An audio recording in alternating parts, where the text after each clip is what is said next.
baaraamam bi mais je pense que bu ma juumul Guy Marius Sagna mi ngi ci kaso bi ba tey Birame Souleye mi ngi ci kaso bi ba léegi Clédor Sène mi ngi ci kaso bi ba léegi moom Ousmane Sonko ci boppam mi ngi ci kaso bi ba léegi dañu ne dañ koy indi pour mandat d'amener Assane Diouf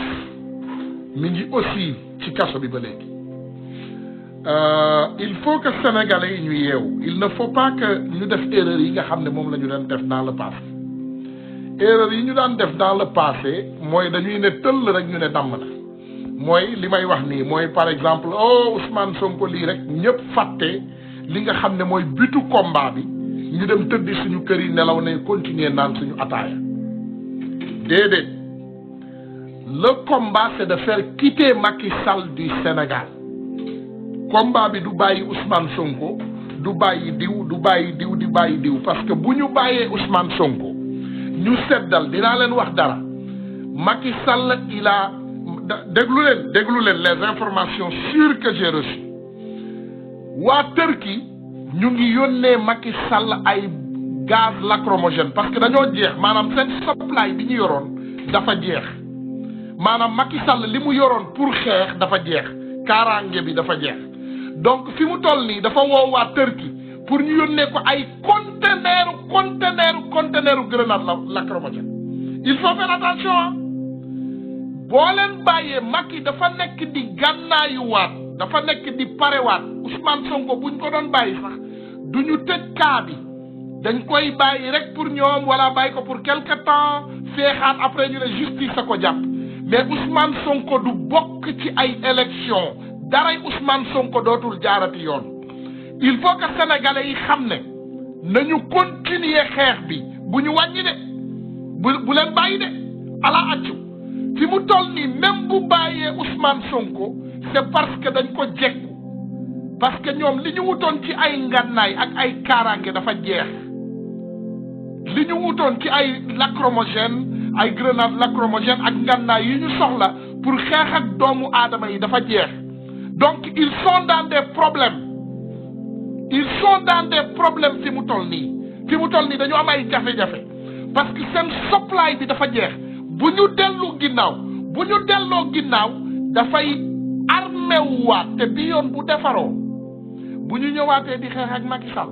duñ ko mën a traverser 1 centimètre donc boo leen demee te dinaa ko wax je vais le dire aussi en français pour que Erdogan nous comprenne Erdogan et toute cette mafia qui sont derrière Macky Sall qui veut encore continuer à le fournir à des matériels de répression on va faire face à vos intérêts il faut le savoir comme on l'a fait face avec les intérêts de la France donc xam leen ne Macky dafa nekk di gànnaayuwaat Macky bëggul bàyyi Ousmane Sonko mu nekk ci jàmm déedéet Macky dafa bëgg a gànnaayuwaat bu baax defaraat toogaayam bu baax pour gën a represser doomu Sénégalais bu leen ko nanguwaa bu ñu divertir nañu bàyyi Ousmane Sonko ne ça c'est en tout cas l'affaire Ousmane Sonko bu ma juumul comme ni ma ko déggee woon ci Macky Sall c'est une affaire privée donc maintenant on va appeler l'affaire Ousmane Sonko privée entre Macky Sall et Ousmane Sonko n'est-ce pas l'affaire Ousmane Sonko c'est privé c'est entre Macky Sall maintenant et Ousmane Sonko ce n'est plus entre Adji Sarr et Ousmane Sonko c'est entre Macky Sall et Ousmane Sonko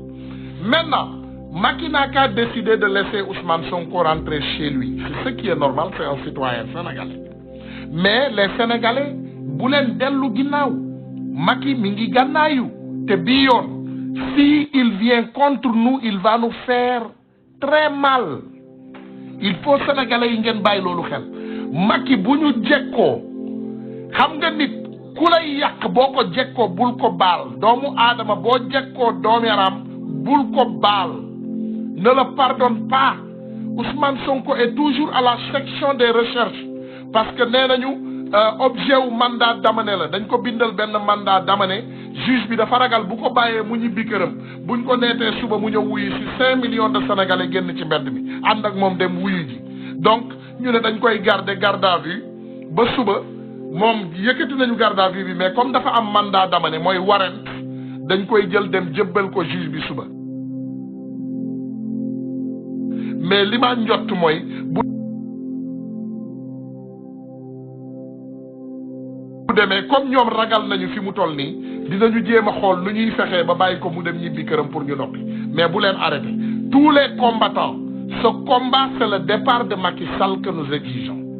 Nous n'exigeons pas seulement la liberté de Ousmane Sonko parce qu'il y a Guy Marius Sagna qui est en prison, il y a Assane Diouf qui est en prison, il y a Clédor Sène qui est en prison, il y a Birame Souleye qui est en prison et tous ces jeunes Sénégalais qui sont en prison et tous ces jeunes qui sont morts dans ce corps responsable.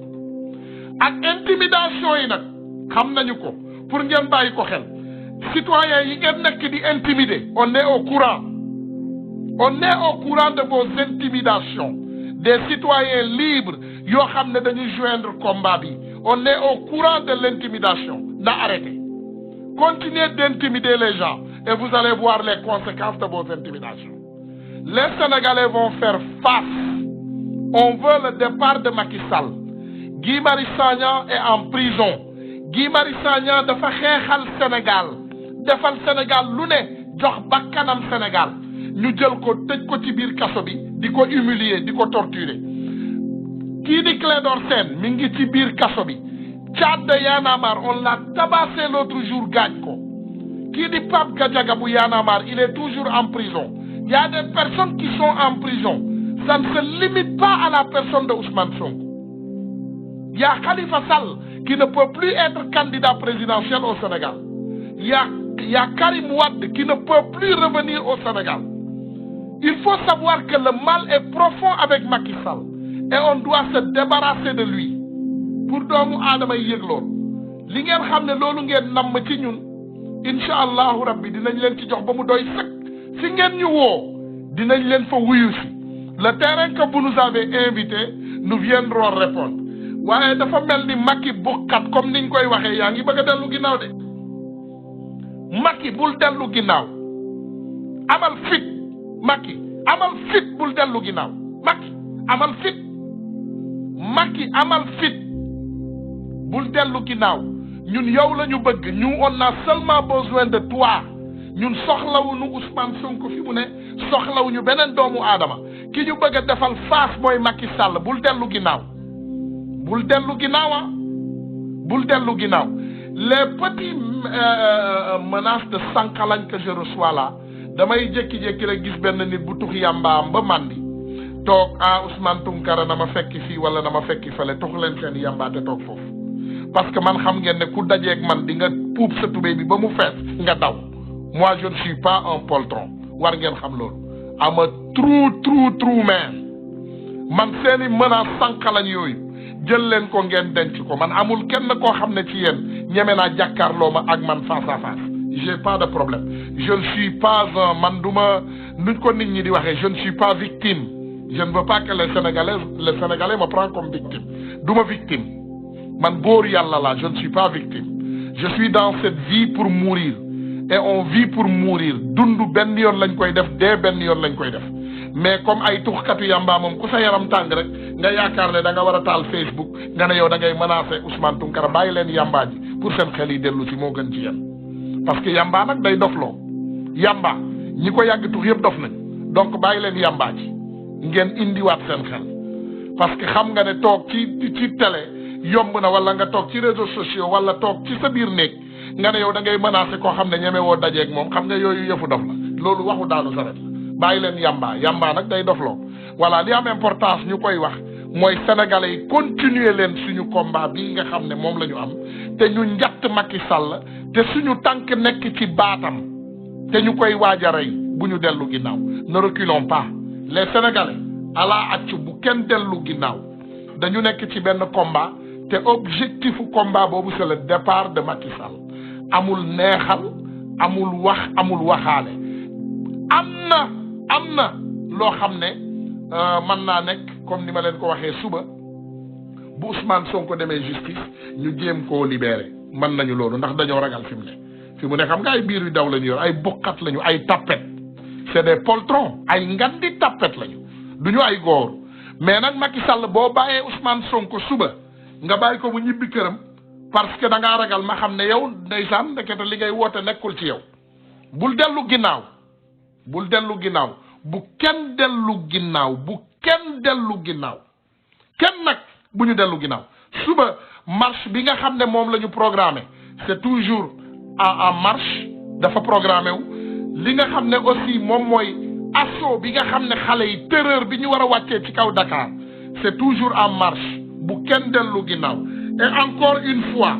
les Turcs commençant par Erdogan le plus grand dictateur du monde on a bien appris tes messages et apprendre nañu aussi tous ces dictateurs du monde qui veulent soutenir Macky Sall avec des matériels de répression. Il faut savoir qu'on fera face et on va expulser tous vos intérêts du Sénégal. Que ça soit clair. Et je vais le dire aussi en anglais. To all those countries who are supporting this criminal Macky Sall to oppress his folks by giving them materials of oppression, starting it with Turkey, the biggest criminals in the world, know that we will be face to face with you and we will make sure all your interests in our country are damaged. Just keep that in your mind. Just know that. Know in your mind, tous ces pays qui sont en matériel de, je ne sais pas, en moment de collaboration avec Macky Sall, on fera face. Demandez à la France et ses Auchan. Maintenant, si la Turquie veut aussi faire face, on connaît les restaurants turcs qui sont à Dakar. On connaît vos écoles, on connaît vos banques et on connaît vos intérêts. Si nous confirmons demain, et c'est confirmé, que demain, vous êtes là, essayez de manipuler les Sénégalais, on fera face et vos intérêts seront aussi menacés. Macky dégage du Sénégal, les Sénégalais n'ont plus... Bon, je regarde ici, mais on dirait que je ne te vois pas. Kaïs Fofanam. Kaïs.